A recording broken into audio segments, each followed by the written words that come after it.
Umezungumza vizuri sana, hongera. Swali langu mawili madogo. Mpaka sasa hivi mtaani watu wanalalamika sana kutopata maiti zao. Kwa nini hali inakuwa hivyo? Sisi waandishi wa habari tumeathirika pia. Mmoja wa mwandishi wetu mpaka leo hajapatikana na wamezika nguo. Sawa, tumepata matatizo, madhila yametukuta. Kwa nini watu hawapewi maiti zao? Lakini swali la pili, kuna tuhuma na zinazunguka sana kwenye mitandao. Hata ripoti ya TV kwamba kuna kaburi la halaiki. Ukweli ukoje? Kuna kaburi la namna hiyo? Asante mwenyekiti. Asante Taus kwa kuuliza kwa ufupi. Neville Meena. Mheshimiwa Waziri Mkuu, wakati wa uchaguzi tunapozungumza sasa hivi, Mheshimiwa Waziri Mkuu, vyombo vya habari vya Tanzania hatuna pa kusimama. Tunaonekana watu wa hovyo ambao hatukufanya kazi yoyote wakati wa uchaguzi, na hii ilitokana na behavior ya taasisi za kiserikali kutuminya, kututisha kwa kila ambacho kufanya, na hasa TCRA kutuandikia barua na kukataza hiki na kile na kile.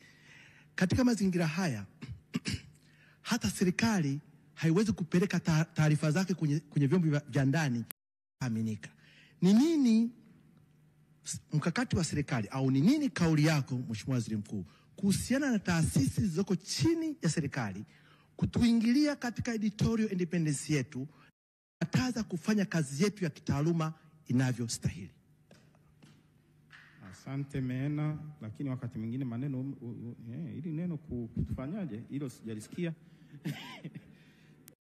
Twende kwa Zelamula. Abdalla Majura, na uona mkono wako lakini haukuwa kwenye orodha, na kwa hiyo kufanya hivi haigeuki rushwa ya kunani. Asante sana Waziri Mkuu. Jina langu ni Esther Amandus Zelamula kutoka Channel 10. Mheshimiwa Waziri, lakini ufahamu kwamba mimi pia ni Waziri wa Habari na Mawasiliano ngazi wa serikali ya wanafunzi Chuo Kikuu cha Tanzania. Maswali madogo mawili tu. Swali la kwanza, misukosuko ya kisiasa ina athari za kiuchumi. Serikali chukua hatua gani za haraka ili kurejesha kujiamini kwa wawekezaji pamoja na wananchi?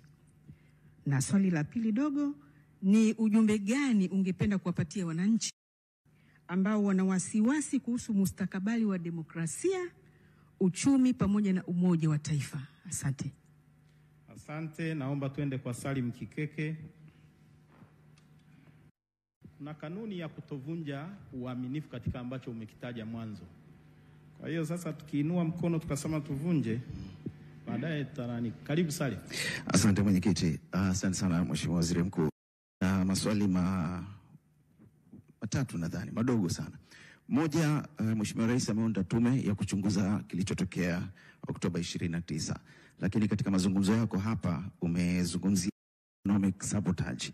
Sasa nataka kujua kuna ushahidi kiasi gani wa kuweza kulenga kabisa na kusema kama ni economic sabotage, na hasa kutoka nje ya nchi, kama kuna watu wamekamatwa tuweze kufahamu waliotoka nje ya nchi. Namba 2, kuna taarifa nyingi sana zinazungumzia vyombo vya usalama kufyatua risasi hovyo au ili risasi za moto. Nataka kuuliza, kulikuwa na ile inaitwa order ya shoot to kill, na kama ilikuwa imetolewa na nani? Na la mwisho, tunasikia sana kwenye mitandao ya kijamii kwamba kuna vuguvugu lingine la yaliyotokea Oktoba 29 tarehe 9 Disemba. Tanzania imejiandaa vipi kukabiliana na hilo? Asante. Asante. Tunakuja kwa Mzee Salim Saidi Salim. Wakati wanaleta, kama una swali ambalo ni very burning uandike. Alafu ukiandika, hata bungeni tunaona kwamba yupo hapa. Na hapa ameshasimama, usio na wasiwasi. Asante. Kwanza Shekabudi ilikuwa nakuita pala. Naomba radhi kwamba leo tena iwe mwisho kwa kutoa ilani. Ilikuwa natekeleza wajibu wangu. Na masuala machache tu. Kwanza, Mheshimiwa Waziri Mkuu, umezungumza sana habari ya katiba na sheria. Lakini utaona hapa kwetu polisi, sheria inasema masaa 48, wanaweka watu kama wanafuga kuku, na ndio maana utaona hata kuna kesi za habeas corpus. Je, ufikiri wakati umefika waziri mkuu kuchukua hatua kwa kila polisi anayefanya hivyo, naye kuwekwa ndani ili akapata naye joto ajiwe, ili wajue shida ya kuweka watu kama kuku ndani?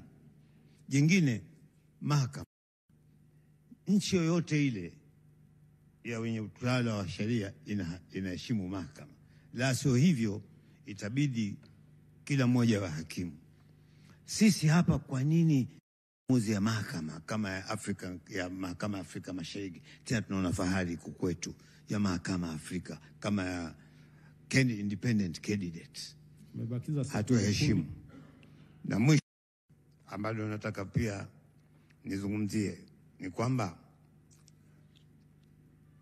katika nchi kauli mbaya ndizo zinajenga chuki, uhasama. Tumesikia hapa tena, wengine wasomi nitawataja, tumesiona tabu, bao la mkono mtu anataka kufunga. Hii inapoteza watu imani katika utawala wa demokrasi. Bashiru tena kwa waandishi wa habari anasema chama tawala kina haki ya kutumia nguvu za dola ili kubakia madarakani. Zanzibar tumesikia kule, ndio nauliza, wewe ulitoa maelezo kwamba kufunga kuiba kura kwa CCM ni halali. Sasa hufikiri serikali kukalia kimya kauli kama hizi bila kulaani, nayo inawafanya wananchi kutokuwa na imani na serikali yao? Asante. Asante sana Mzee Salim. Mheshimiwa Waziri Mkuu, tulisema swali kutoka kwa watu 5.